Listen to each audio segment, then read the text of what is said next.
हूं आशीष त्रिपाठी आपके साथ। देश प्रदेश की कुछ बड़ी खबरों पर नजर डालेंगे इस बुलेटिन में और विस्तार पूर्वक बताएंगे इस खबर के बारे में भी आपको। शुरुआत करते हैं एक बड़ी और अहम खबर से जो सागर से आ रही है, जहां नाबालिग आरोपी ने अपने भाइयों पर धारदार हथियार से हमला कर दिया। दो भाइयों पर धारदार हथियार से हमला किया। दरअसल इसके पीछे जो कारण है वो बताया जा रहा है। पुरानी रंजिश को लेकर यह विवाद हुआ था। हमले का वीडियो सोशल मीडिया पर वायरल हो रहा है। गोपालगंज थाना इलाके की घटना और पुलिस ने आरोपी को हिरासत में ले लिया है। गोपालगंज थाना इलाके की वारदात को लेकर इन्वेस्टिगेशन की जा रही है और इसका वीडियो सोशल मीडिया पर किसी ने अपलोड कर दिया, जो कि काफी वायरल हो रहा है। और नाबालिग ने अपने भाइयों पर धारदार हथियार से कई बार हमला किया और पुरानी किसी रंजिश के चलते इसने वारदात को अंजाम दिया। सागर से एक बड़ी खबर हम आपको बता दें, नाबालिग ने भाइयों पर धारदार हथियार से हमला कर दिया।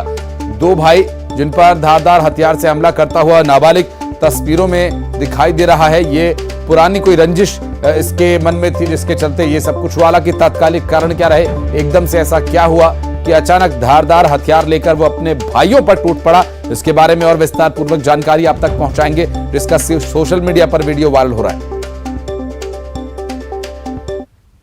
और भिंड ग्वालियर नेशनल हाईवे पर भीषण सड़क हादसा हो गया। ट्रैक्टर और यात्री बस की टक्कर होने की वजह से इस हादसे में एक महिला और एक पुरुष समेत दो लोगों की जान चली गई, जबकि इस हादसे में 36 लोगों को चोट आई है। ग्वालियर से ये बस यात्रियों को लेकर भिंड जा रही थी। मालनपुर थाना के इलाके के तुकेड़ा के पास ये हादसा हुआ, जहां इस हादसे के बाद घायलों को अस्पताल में भर्ती कराया गया। भिंड ग्वालियर नेशनल हाईवे पर यह भीषण सड़क हादसा हुआ। कारण क्या रहे, क्या इसके पीछे तात्कालिक वजह बनी, अभी तक स्पष्ट नहीं हो पाया है। पुलिस क्या कार्रवाई कर रही है और क्या ट्रैक्टर चालक की गलती थी, बस चालक की लापरवाही की वजह से हादसा हुआ, क्या कारण रहा, इन सभी विषयों पर जांच की आवश्यकता है। फिलहाल भिंड से ये जो पूरा मामला सामने आया, जहां भिंड ग्वालियर नेशनल हाईवे पर हुए हादसे में 36 लोगों को चोट आई है, जिसमें एक महिला और एक पुरुष समेत दो लोगों की जान चली गई। और इस दुर्घटना में जान गंवाने वालों के बारे में भी और डिटेल्स आप तक पहुंचाएंगे। 36 लोग जो घायल हैं वो किस अस्पताल में भर्ती हैं और क्या उनकी स्थिति है और कहां के वे रहने वाले हैं, इन सभी विषयों को लेकर और डिटेल्स आप तक पहुंचाएंगे। यात्री बस और ट्रैक्टर के बीच हुई टक्कर के मामले में लापरवाही किसकी थी, क्या कारण रहा जिसकी वजह से ये दुर्घटना हुई, और दुर्घटना के बाद से लोगों में भी आक्रोश है, क्योंकि जहां पर यह हादसा हुआ उस जगह से अस्पताल ले जाने में भी काफी परेशानी हुई। और 36 यात्रियों को जो चोट आई है उनकी क्या स्थिति है, इसमें गंभीर रूप से घायल कितने लोग हैं, कितनी महिलाएं, कितने पुरुषों को चोट आई है। यात्री बस में काफी लोग सवार थे और दो, जिसमें महिला और एक पुरुष, दो लोगों की मौत हो गई इस दुर्घटना में। ट्रैक्टर चालक की लापरवाही है ये, या बस ठीक तरीके से नहीं चला रहा था बस का चालक, इन सभी विषयों को लेकर और डिटेल्स आप तक पहुंचाएंगे। भिंड ग्वालियर नेशनल हाईवे पर हुए इस हादसे में 36 लोगों को चोट आई है, जिन्हें घायल अवस्था में अस्पताल में भर्ती कराया गया है। और इसके अलावा दो लोगों की मौत हो गई है, जिसमें एक महिला और एक पुरुष शामिल हैं, जिन्हें कि इस दुर्घटना ने निगल लिया। ट्रैक्टर और बस की हुई इस भीषण टक्कर में ये हादसे के बाद की स्थिति क्या रही, इस पर और डिटेल्स आप तक पहुंचाएंगे। भिंड ग्वालियर नेशनल हाईवे पर हुए भीषण सड़क हादसे में जहां ट्रैक्टर चालक की स्थिति क्या है, ट्रैक्टर में क्या था और क्या खाली ट्रैक्टर था, और यात्री बस जो कि भिंड से ग्वालियर के बीच चलती है, और ये हादसे के वक्त क्या स्थिति थी। भिंड लेकर जा रही इस बस में लगभग कितने यात्री कुल सवार थे और हादसे का तात्कालिक कारण क्या रहा, इस पर और विस्तार पूर्वक जानकारी आप तक आगे पहुंचाएंगे। क्योंकि इस हादसे में 36 लोगों को चोट आई है, तो स्वाभाविक है कि ये किसी बड़े इंपैक्ट की वजह से हादसा हुआ। रवि रमन हमारे सहयोगी हमारे साथ जुड़ गए हैं। रवि, क्या कारण रहा, कैसे यह हादसा हुआ?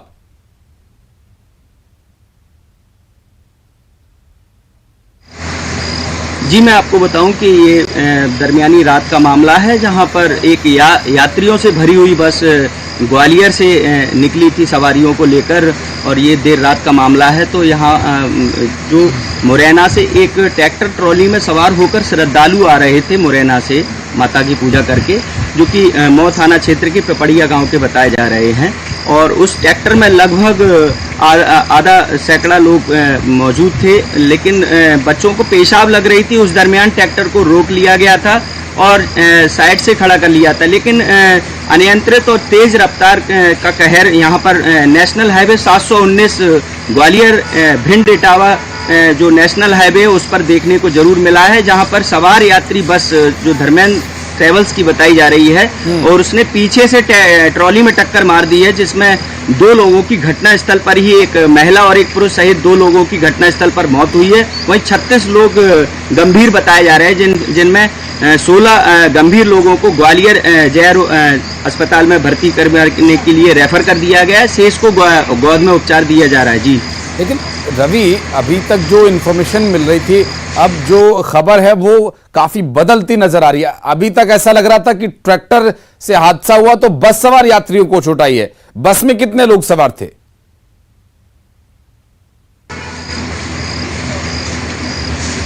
बस ग्वालियर से सवारियों को लेकर निकली थी। लगभग बस में भी 30-40 सवार बताए जा रहे थे। हाँ। और जो कि जैसे ही और दोनों बस ने ट्रैक्टर की जो ट्रॉली है उसमें पीछे से टक्कर मारी है। दोनों ही गाड़ी एक ही रूट पर आ रही थी, आमने सामने की भिड़ंत नहीं हुई है। ट्रॉली खड़ी हुई थी साइड से, पेशाब करने के लिए, थोड़ा पानी जलपान करने के लिए खड़ी हुई थी ट्रॉली रास्ते में, लेकिन पीछे से जो उसी रास्ते से ग्वालियर की ओर से अमूमन जिस तरह की दुर्घटनाएं होती हैं उसी तरह का मामला है, लेकिन 2 लोगों की मौत हुई और 36 के करीब लोगों को चोट आई है। बहुत शुक्रिया आपका इस पूरे मामले पर जानकारी देने के लिए। बढ़ते आगे, मुरैना से एक बड़ी खबर आपको बता दें। स्लीपर बस और बाइक सवार का हादसे में स्लीपर बस ने बाइक सवार को रौंद दिया। दरअसल बाइक सवार की घटना स्थल पर ही मौत हो गई। भिंड से मुरैना की तरफ ये बस जा रही थी और पुलिस ने ड्राइवर को गिरफ्तार कर लिया है। बस ड्राइवर की लापरवाही के चलते प्रथम दृष्टया इसमें उसे गिरफ्तार कर लिया गया है। बता दें आपको कि पोरसा थाना क्षेत्र के भजपुरा गांव का यह हादसा है, जहां पर बाइक पर सवार होकर जा रहे शख्स को बस ने कुचल दिया, जिससे उसकी मौत हो गई। बाइक सवार की भिंड से मुरैना की तरफ जा रही थी ये बस और पुलिस ने अब बस ड्राइवर को हिरासत में ले लिया है। और भारतीय जनता पार्टी की रणनीति के चाणक्य कहे जाने वाले केंद्रीय गृह मंत्री अमित शाह एक बार फिर से मध्य प्रदेश के दौरे पर आ रहे हैं। आज शाम 7 बजे अमित शाह भोपाल पहुंचेंगे, जहां वो भारतीय जनता पार्टी की कोर कमेटी की बैठक लेंगे। इस दौरान पार्टी के प्रमुख नेताओं के साथ चुनावी रणनीति पर मंथन होगा। अमित शाह करीब 5 घंटे तक भोपाल में रहेंगे और विधानसभा के मॉनसून सत्र से जुड़ी हुई बात भी यहां पर हो सकती है, क्योंकि आज से इसकी शुरुआत हो रही है। मध्य प्रदेश विधानसभा के मॉनसून सत्र की शुरुआत हो रही है, तो ये जो मुलाकात है, ये जो बातचीत है, निश्चित रूप से काफी महत्वपूर्ण रहने वाली है भारतीय जनता पार्टी के लिहाज से। और ऐसे में बीजेपी के तमाम विधायक भोपाल में ही रहेंगे। मुलाकात होगी गृह मंत्री अमित शाह से और ये दौरा उनका सडन अचानक तय हुआ है। तो वहीं मध्य प्रदेश के विधानसभा के मॉनसून सत्र को लेकर 5 दिन तक चलने वाले सत्र को लेकर कयास ये लगाए जा रहे हैं कि ये सत्र काफी हंगामेदार होने वाला है। 15वीं विधानसभा का ये अंतिम सत्र होगा। भ्रष्टाचार, लॉ एंड ऑर्डर को लेकर विपक्ष सरकार को घेरने की कोशिश करेगा।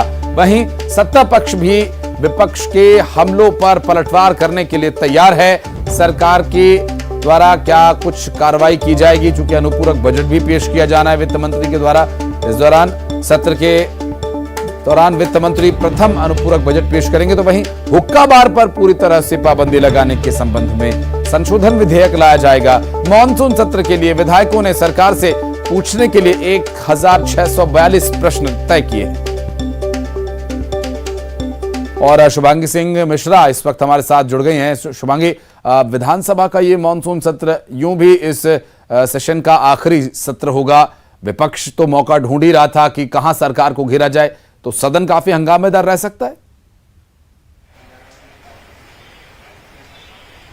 बिल्कुल सही कहा आशीष आपने। मध्य प्रदेश की 15वीं विधानसभा का ये अंतिम सत्र है और हर लिहाज से बहुत महत्वपूर्ण है, खास करके सरकार के लिए। और जिस तरह से आपने भी जिक्र किया कि विपक्ष तैयार है तमाम मुद्दों पर सरकार को घेरने के लिए, फिर चाहे सीधी पेशाब कांड हो, विदिशा में हुई घटना हो या तमाम लॉ एंड ऑर्डर से जुड़ी घटनाएं हो, जिस पर लगातार विपक्ष ने सरकार पर गंभीर आरोप लगाए हैं। इसके अलावा अनुपूरक बजट पेश होने वाला है। सप्लीमेंट्री बजट 25,000 करोड़ का ये माना जा रहा है कि पेश हो सकता है। और इस बजट में लाडली बहना योजना हो या छात्रों को स्कूटी देनी हो, ऐसे तमाम योजनाओं पर प्रावधान हो सकता है बजट का। इसके अलावा आपको बता दें, जैसा कि आपने जिक्र किया कि 1642 प्रश्न इस बार विधायकों द्वारा लगाए गए हैं। काफी ज्यादा हंगामेदार यह सत्र हो सकता है। विपक्ष ने पूरी तैयारी कर ली है, लेकिन सरकार की ओर से खुद गृह मंत्री नरोत्तम मिश्रा ने कहा कि हम हर तरह से तैयार है सवालों के जवाब देने के लिए। तो आज से इस सत्र की शुरुआत होगी। सबसे पहले कार्य मंत्रणा समिति की बैठक होगी। दिवंगत नेताओं को आज श्रद्धांजलि दी जाएगी। और कल जो सत्र का दिन है काफी महत्वपूर्ण है, क्योंकि कल सप्लीमेंट्री बजट यानी अनुपूरक बजट पेश किया जाएगा। इसके अलावा आपको यह भी बता दें कि इस बार शनिवार को भी सदन की कार्यवाही होगी।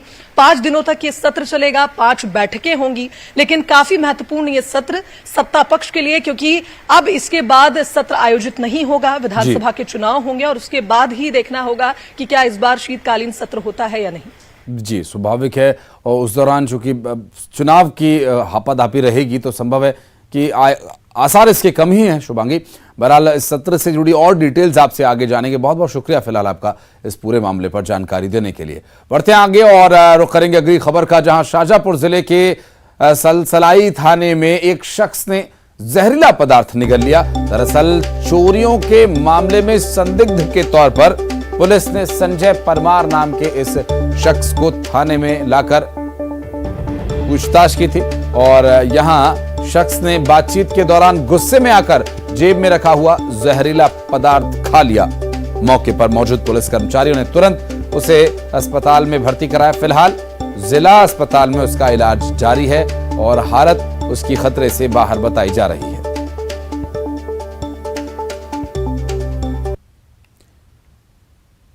और देश भर में 2000 रुपए के नोट बंद होने वाले हैं और इसके साथ ही कई जालसाज एक्टिव हो गए हैं जो ब्लैक मनी को, 2000 के नोटों को वाइट करने के लिए लोगों को फंसा रहे हैं। दरअसल ये भोले भाले ग्रामीणों का इस्तेमाल कर रहे हैं। ऐसा ही एक मामला बैतूल में सामने आया, जहां राजस्थान के 2 आरोपियों को पुलिस ने गिरफ्तार किया है, जो ग्रामीणों को रुपए देकर उनके बैंक खाते खुलवा रहे थे, लेकिन खाता खुलवाने के बाद पासबुक और एटीएम कार्ड अपने पास रख लेते थे, जिससे आगे इन खातों का वो इस्तेमाल साइबर फ्रॉड और ब्लैक मनी को एडजस्ट करने के लिए कर सके। ब्लैक मनी को व्हाइट मनी में कन्वर्ट करने का ये काम चल रहा था।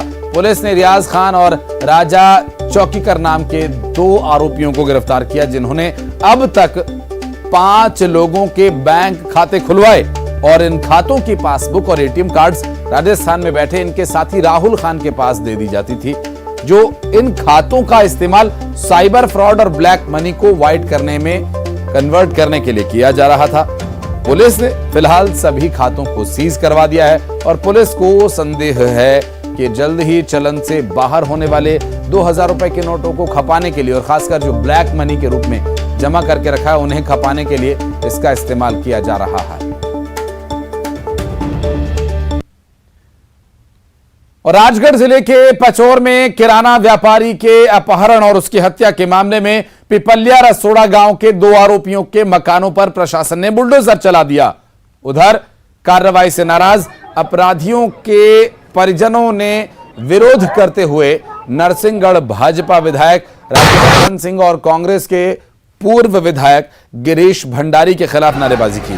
वहीं जिले के कांग्रेस नेता रघु परमार ने प्रशासन की कार्यवाही को गलत बताया है।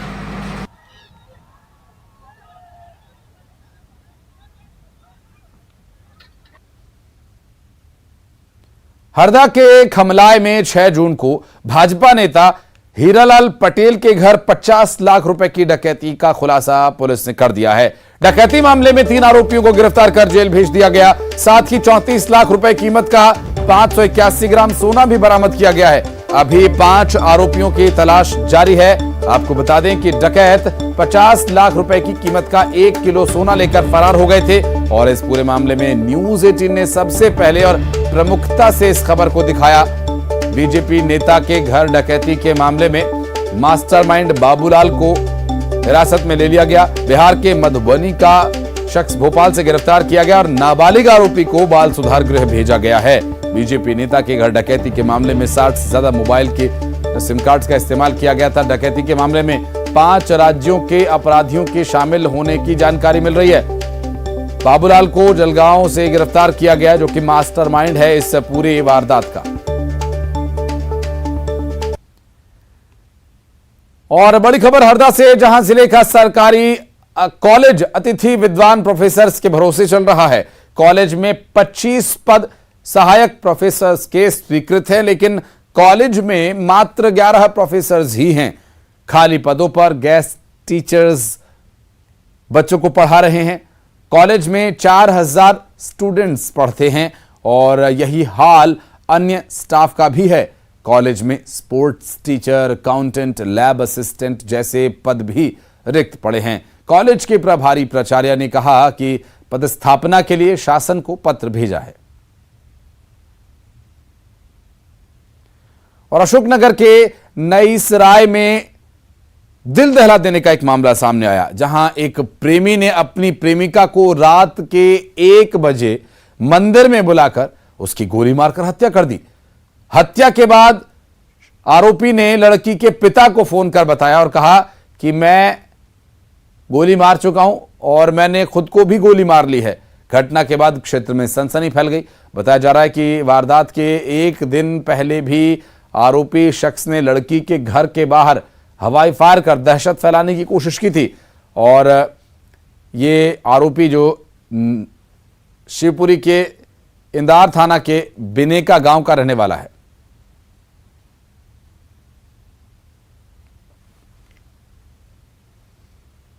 और अब खबरें 25 सेकंड्स में।